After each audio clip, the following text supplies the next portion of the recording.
بسم اللہ الرحمن الرحیم۔ شادی کی کچھ مدت گزر جانے کے بعد عام طور پر دونوں کی خواہش ہوتی ہے کہ اللہ تعالیٰ اولاد عطا فرمائے۔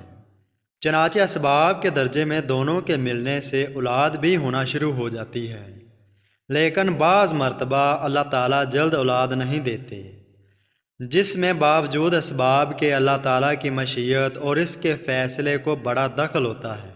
اس لیے اس پر انہیں مایوس اور ناامید نہیں ہونا چاہیے۔ بد دلی اور کبیدگی کی کوئی وجہ نہیں۔ نہ شوہر کو بیوی سے ناراض ہونا چاہیے، بلکہ خدائے پاک سے امید کرتے ہوئے دعا کرتے رہنا چاہیے، اور ضرورت ہو تو طبی طور پر علاج بھی کروانا چاہیے۔ ممکن ہے ان دونوں میں سے کسی ایک کی صحت خراب ہو یا قوت طاقت کی کمی ہو۔ جب صحیح علاج ہوگا تو امید ہے کہ دیر سویر اولاد ضرور ہوگی، اور اس تاخیر میں بھی اللہ کی کوئی مصلحت ہوگی۔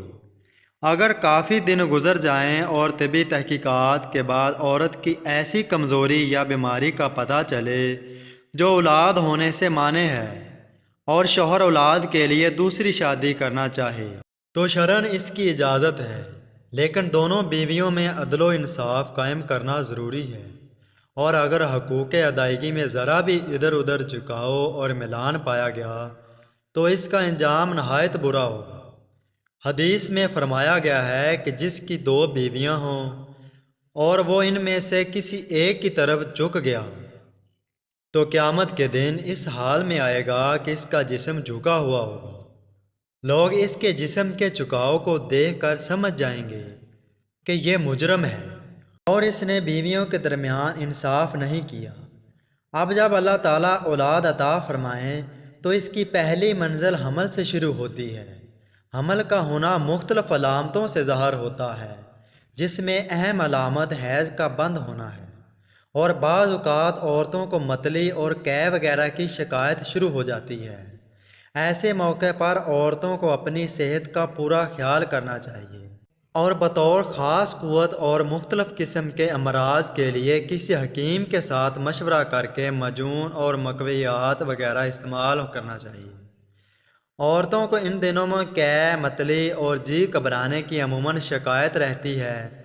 بعض عورتوں کو مٹی کھانے کا شوق ہوتا ہے۔ ایسے موقع پر اس کا دھیان رکھیں کہ جو چیزیں صحت کے لیے مفید ہوں وہ کھانی چاہیے۔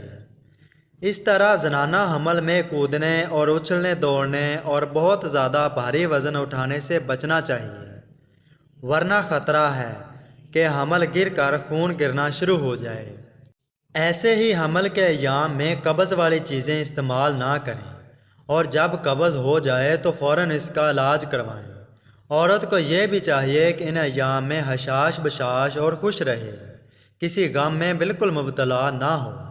نیز کپڑے اور بدن کی صفائی کے ساتھ ساتھ دل و دماغ کو بھی گندے اور برے خیالات سے صاف رکھے، اس لیے کہ اس کا برا اثر قدرتی طور پر پیٹ کے اندر بچے پر پڑتا ہے۔ اس لیے کہ ان ایام میں بچوں کی ماں کو انتہائی پاکیزہ اور مہذب رکھنا چاہیے۔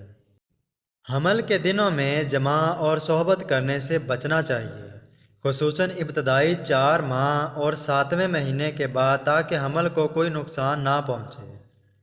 بعض مرتبہ اولاد کافی ہو جاتی ہے اور ابھی پہلا بچہ دودھ پیتا ہے، یا بیوی کی صحت کمزور ہے اور تقاضا یہ ہے کہ اگلا بچہ جلدی نہ ہو، بلکہ کچھ تاخیر ہو جائے، تو اس کے لیے کچھ صورتیں شریعت نے جائز رکھی ہیں جس میں نہ مرد کو نقصان ہو اور نہ عورت کو کوئی نقصان ہو۔